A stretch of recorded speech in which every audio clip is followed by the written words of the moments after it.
walk into a car showroom. The salesperson looks at you, head to toe, 3 seconds, maybe 4. They don't move toward you. They smile, that practiced, professional smile, and say, "Feel free to look around." You nod. You walk between the cars alone, running your hand along the paint, imagining yourself behind the wheel. 20 minutes pass. You leave. Nobody stopped you. Same day, same showroom. Different person walks in. Steel watch, clean shoes, unhurried steps. The salesperson stands immediately, opens the door wider. "Welcome. Can I get you something to drink? Coffee? Water?" They sit together. The catalog comes out. Questions flow naturally. Features, financing options, trade-in values. The conversation lasts 40 minutes. Here's what nobody tells you. The second person, maxed out credit cards, living paycheck to paycheck, can't actually afford the car. The first person, cash saved, pre-approved loan, ready to buy today. But the decision was already made, not based on who had money, based on who looked like they had options. And the moment you look like you need to be accepted, the world turns on you. Not with cruelty, with courtesy. And that's what makes it invisible. If you've ever felt judged the second you walked into a room, hit the like button. Not for me. So this reaches people who are also being treated in ways they don't deserve. And if you want to learn how to control your position in any environment you enter, subscribe.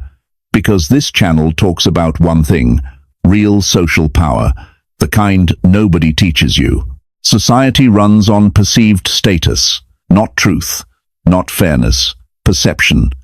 And looking poor isn't about your bank account. It's about broadcasting a specific signal: low options. People with low options get pressured. They wait longer. Their time is treated as less valuable. Their boundaries get tested. Their requests get ignored. And here's the part that's going to make you uncomfortable. Most of the unfairness you experience isn't just happening to you. You're participating in it through the signals you send, the way you stand, how quickly you respond, how much you explain, how often you apologize. Let that sit for a second. I know how that sounds, like I'm blaming you for other people's behavior. I'm not. But understanding this mechanism is the only way to change it. Because society doesn't have time to audit everyone's actual worth. It reads shortcuts, status markers, and it makes decisions in milliseconds.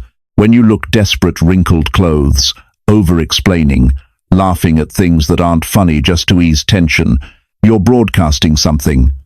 I can't afford to lose this. And the person who can't afford to lose is always at the bottom. The person who can walk away, they're the one everyone wants to keep. Let me show you how this plays out. 2 candidates, same job, same resume. First one walks in nervous. You can see it in their shoulders, in how they sit forward in the chair. Their answers are long, thorough, trying to prove themselves. When asked why they want this position, they explain. They talk about growth, yes, but also about needing stability, about bills, about why this opportunity matters so much right now. The interviewer nods, takes notes, says they'll be in touch. Second candidate walks in with different energy. They sit back, relaxed but present. Their answers are shorter, clear, but they don't fill every silence.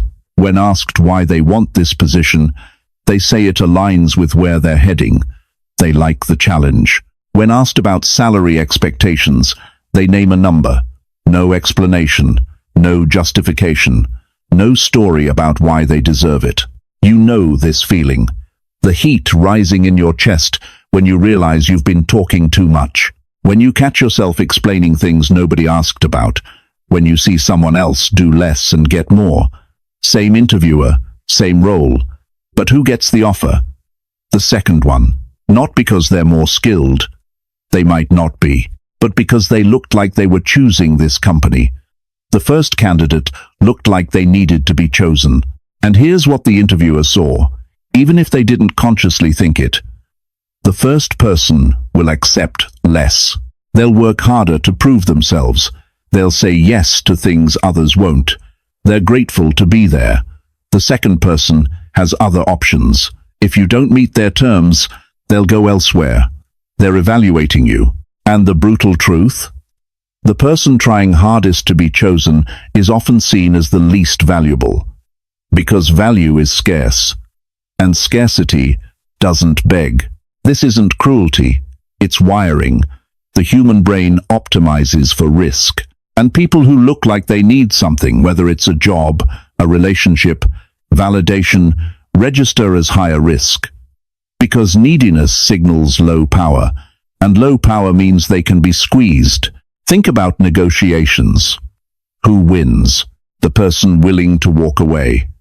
Not the person with the better argument. Not the one who needs it more. The one who can say no and mean it.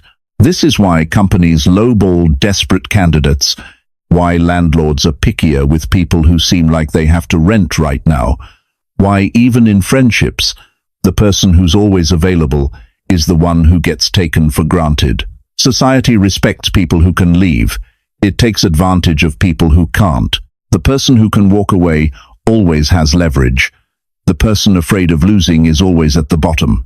And when you look like you can't afford to lose wrinkled shirt, over-explaining, too eager, too apologetic, you've already told the room you're negotiating from weakness. They don't need to verify your actual situation. You've shown them. You see this everywhere, especially in places where you're supposed to be most yourself. Like dating. There's a guy who texts immediately. He's always available. He plans his schedule around hers. When she cancels last minute, he says no worries, totally understand, and suggests another time. He apologizes for things that aren't his fault. When he takes an hour to reply, he explains why he was busy, as if he owes her an accounting of his time. She keeps him around. As an option. As a backup. But she's not excited.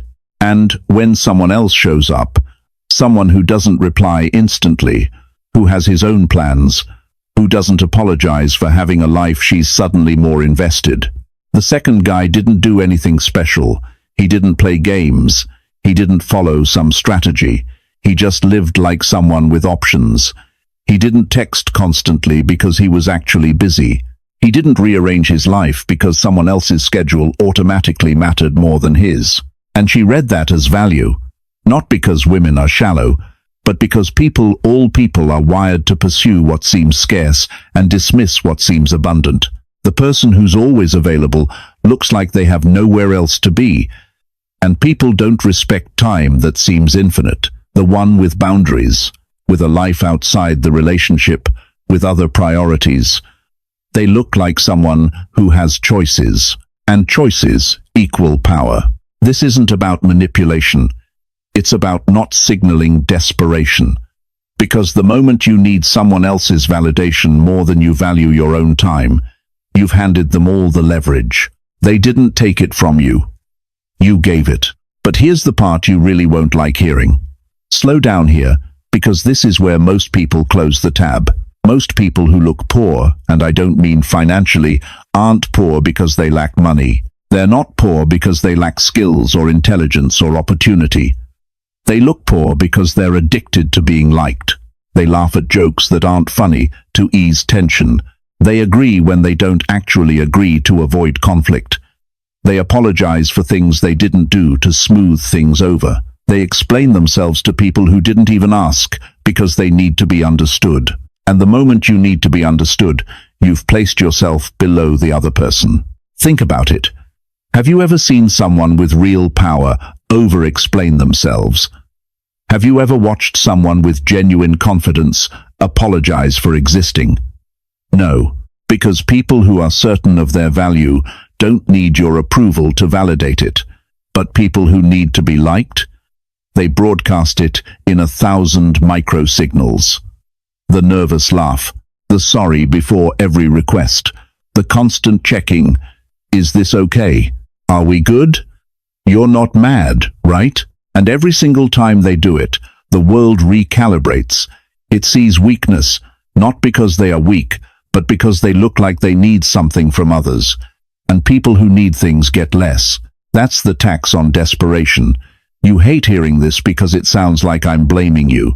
I'm not. But here's what's worse. Part of you enjoys being the victim, because it's easier than admitting you trained them to treat you this way. Read that again. You taught people how to treat you, by always being available, by never saying no, by explaining yourself when nobody asked, by apologizing for taking up space. You set the price, and they paid it. And now you're angry that they're not paying more. But they're just responding to the market you created. Let me show you how deep this goes. 3 years at the same company, same employee. She works overtime without being asked. She takes on projects others reject. She never complains. She helps everyone. She's the person you call when something goes wrong because you know she'll say yes. Promotion comes up. She's worked harder than anyone. She's delivered more results. She's been loyal. They give it to someone else. Not because that person was smarter. Not because they worked harder. Not because they had better results. But because they knew how to say no. They declined projects that weren't aligned with their goals.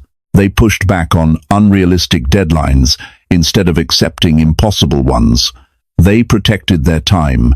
They had boundaries. And when leadership looked at both people, they saw one who would accept anything and one who had standards. The person who sacrifices the most is often valued the least. I need you to sit with that, because it's the harshest truth about how the world actually works. Sacrifice signals low options. It signals I need you more than you need me. And the moment someone believes that, you've lost all leverage. The person who got promoted didn't play politics. They didn't scheme. They just acted like their time and energy had value. And so everyone else started believing it too. You feel that tightness in your chest right now? That's recognition. Because you've been that person. You've stayed late when nobody asked. You've said yes when you wanted to say no. You've made yourself smaller to make others comfortable. And you told yourself it was kindness. It was teamwork. It was being a good person. But it wasn't. It was fear. Fear of being disliked. Fear of being replaced. Fear of being seen as difficult. And that fear turned you into someone who could be ignored. The world doesn't fight you. It optimizes. You reply instantly. Your time is cheap. You're always available. You have no other options. You explain yourself constantly. You need validation. When you look like someone without a plan B, you become everyone else's plan C. This is optimization, not evil. People allocate resources, time, money, respect, based on scarcity. What seems abundant gets devalued. What seems scarce gets fought over. And you control which signal you send. Think about how the world treats a store with a going out of business sign versus one with a line out the door. Same products, different perception. The store begging for customers gets bargain hunters looking for clearance deals. The one with scarcity gets people willing to pay premium prices just to get in. Your life works the same way. When you act like you need the job, the relationship, the approval when you overfunction, over-explain, over-apologize, you're putting up your own going out of business sign, and the world responds accordingly. Not because it's mean, because it's efficient. So what do you actually do about this? Not buy designer clothes. Not fake it till you make it. That's surface-level theater. You change the signal at the root. First, talk less. Stop explaining yourself to people who didn't ask. When you justify your decisions unprompted, you're asking for permission. People with power don't ask permission. They inform. I won't be able to make it. Not, I'm so sorry. I have this thing, and I really tried to move it, but I just can't. I hope you understand. See the difference? One is a statement. One is a plea. Second, delay responses intentionally, not as a manipulation tactic, but as a boundary. If someone texts you, you don't owe them instant access to your attention. Your time has value. Treat it that way. If you're busy, be busy. Finish what you're doing. Reply when it makes sense for you. The person who responds instantly is training others that their time doesn't matter. Third, establish boundaries early. Say no to things that don't serve you. Not rudely, not aggressively. Just no. That doesn't work for me. No explanation, no apology, no justification. Watch what happens. Some people will push back. Those are the ones who benefited from your lack of boundaries. Let them be uncomfortable. That discomfort is them adjusting to your new price. Fourth, walk away when you're disrespected. This is the hardest one, because it requires believing you have other options, even when you don't. But the moment you tolerate being undervalued, you've set the price. If someone treats you poorly and you stay, you've taught them that behavior is acceptable. If you leave, even if it costs you, you've sent a different signal. You've said your dignity is non-negotiable. Fifth, stop performing gratitude for basic respect. You don't need to thank people profusely for treating you like a human being. Expecting decency isn't entitled. It's baseline. When you overthank, you signal that respect is rare for you, that you're not used to it. And people unconsciously adjust their behavior to match that expectation. Here's the shift. Status doesn't come from money. It comes from the ability to not need things, not need approval, not need validation, not need someone else to confirm your worth. The less you need, the more power you have. And I'm not talking about becoming cold or detached. I'm talking about being so secure in your own value that external validation becomes irrelevant. You don't need to pretend to be rich. You don't need to play a character. You don't need to perform confidence you don't feel. You just need to stop broadcasting that you have no options. The world doesn't change when you get wealthier. It changes when you stop needing to be accepted.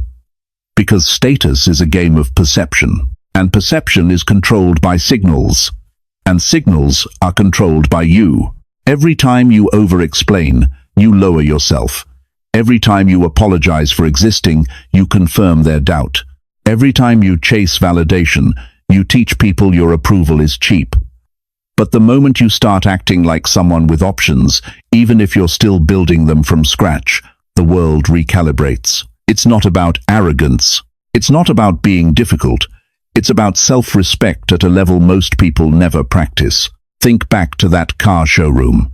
Next time you walk in, you'll be the one they open doors for.